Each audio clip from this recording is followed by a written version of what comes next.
Guys, first of all, give Louisville a lot of credit. That's probably the best team that we played so far. And it's obvious when you look at those guys, they're 10-1 in this league and 19-3 overall. I think they're playing really good basketball. I thought we did a tremendous job on War, and I thought we did a good job on Enoch. And certainly Ryan McMahon had a tremendous night. I mean, he shot the heck out of the basketball, and we knew coming in the game that he could make shots, but some of the shots that he made in the first half were pretty doggone good. That being said, I like my team's fight. I thought we came out in the second half and we fought extremely well. With 11 minutes in the game, we were down 56-52. And we went for a long drought without scoring. We're having a hard time, and I think the reason we're having a hard time scoring is because I haven't had a lot of practice time with all our guys out there together. And so obviously one of the frustrating things for me as a guy who's in majority of my career, we scored points almost in the 70s and 80s. And right now we've had several games that we've been in the 60s. Some of them were due to the fact that some of the teams that we were playing against, when you play against Virginia on the road, you get those type of things. But there were some bright spots. We finally got CJ going a little bit. But that being said, I thought we had too many mental errors. I thought we turned the ball over in bad situations and we didn't make shots. And I got to figure out how to get everybody playing well. I like our grit. I like how we fought. I think it's a lot of good things we can take away from this, but obviously if we don't score, then it's going to be tough on us, and I want to be able to score the basketball a little bit more than we've been doing in the last few games. So, questions? Yeah, Joe, he's probably, and I told the team this, he's probably the toughest guy in that locker room. And, what he's got going on with his pain, most guys would sit out for 3 to 4 weeks. I mean, he really would. He just won't do that. He wants to give to his team. Unfortunately, he's banged up. He doesn't have a serious injury. He just banged up. And it's kind of really one of those situations where I talk to him every game, and we try to limit him in practice so he can play on game day. I ask him, man, how do you feel? Do you feel like that you can play tonight? And if you can't, then it's okay. And he's never said no. I just got to keep monitoring him and make sure that we're taking care of him. But he's banged up. But that being said, he's the same type of guy that will go out there every game and try to take a charge. He's the same guy that will get on the floor for a basketball.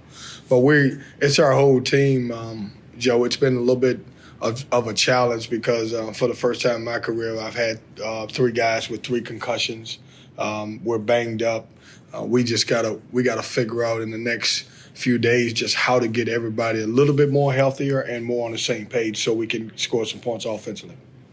Yeah, we're struggling to score the ball. I mean, I'm sitting over there just like you, and I'm saying, man, we've done a great job. They're in foul trouble, and they're not scoring. We just got to figure a way to put the ball in the hole a little bit. And like I said, basketball, it's not that complicated. I've got to figure out how to get my best players playing better offensively, and they're not right now. And it could be a combination of a lot of things, maybe overthinking. Some of those guys are banged up, and it could be just the chemistry of playing together.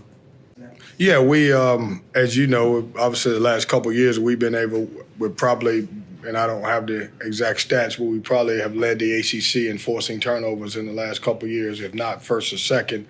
But we've been able to do that by being able to pick up full court.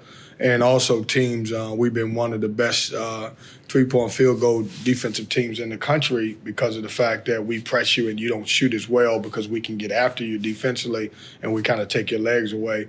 We showed some glimpse of it. I thought we did a good job in those areas. When you look at Louisville, they had 12 assists and 18 turnovers. Our problem today, and it's been for the last couple of days, is we just haven't been able to score the ball. And so I thought we did some good things. I thought if we were scoring the ball, the halftime score, even though Ryan played tremendous in the first half, I thought it would have been around 41-38. But we missed some opportunities. We missed some chippies around the basket. Second half, we shot the ball a little bit better from 3 than we did in the first half. But, that's one of the things I got to figure out how to get these guys healthy. And it may be as simple as, we're off tomorrow. There's a chance I may have to take 2 days off just to figure out, just to get them some rest. Because right now, the most important thing for us in the program is rest over just, putting them on the floor a little bit.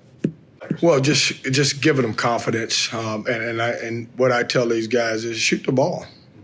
You know, I tell him shoot the basketball. His biggest thing is, guys like Pat, who are fifth-year guys, they want to play so well at this level, and when you don't have to lift because of your ankle, it's tough on you.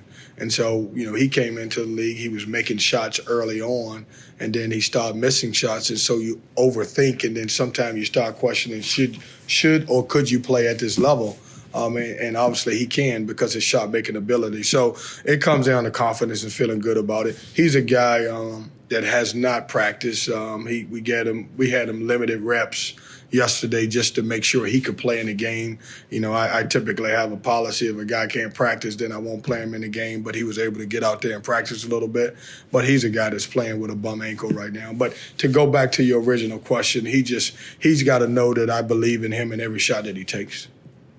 Well, I mean, we had to be. I thought Devin Daniels. If you want to know what we discussed, Devin Daniels did a tremendous job in the second half. Every time they skipped the ball to him, he closed out with a high hand and took him away and made him deck the basketball. It wasn't so much that he got wide open shots. I thought the guy who was guarding the ball, where they skipped the ball, we did a good job. They went 4-on-1 in. And we did a great job of taking Enoch away. They skipped it, and a help side defense got caught inside. It wasn't as much as the guy who closed out on him for the shots, but the guy who was guarding the basketball didn't have active hands, and they didn't pressure the basketball. And I thought because of that, they were able to make direct passes across the court, and he got some rhythm threes. And once a guy gets going like that, and he's a shooter, you're capable of making those type of shots.